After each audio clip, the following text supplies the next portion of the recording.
The Abobaku title, which literally means "he who dies with the king," depicts one of the ancient traditions of the Yorubas, mostly from southwest Nigeria, a position held by the most senior palace official. Observing the tradition, the Abobaku will have to die by any means after the demise of the king or regent. Despite modernization, observers say the tradition still exists, but not well pronounced like in the past century.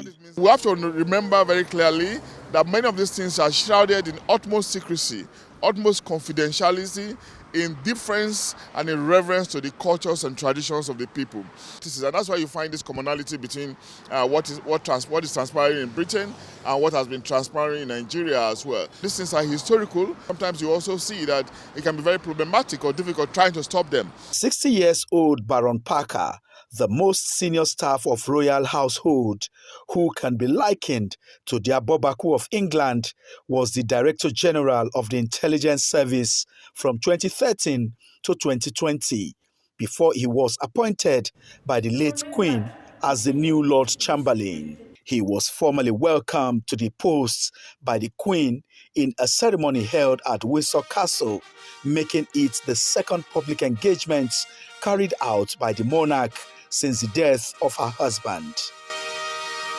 He assumed the role of Lord Chamberlain on April 1 after a Peel, who had served in the post for 14 years.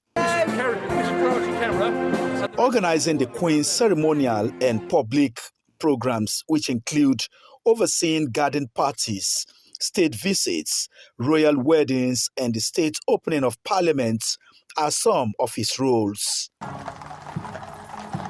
This position gave him the privilege of being by the Queen's side when she is being buried after her funeral service.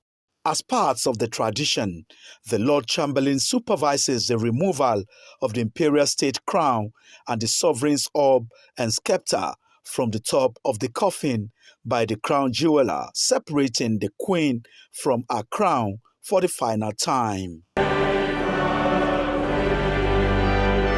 Performing his last duty to the late monarch, Baron Parker stepped forward, took a bow, and broke his staff of office and placed it on the coffin.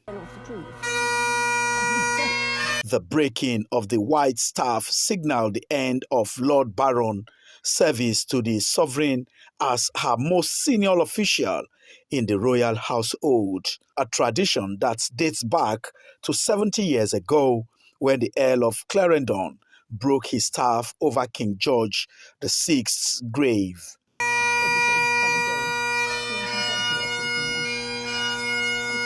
Well, unlike in the Yoruba tradition, Baron Parker, the Lord Chamberlain, will neither be killed nor commit suicide, but will step aside as one of the aides in the palace.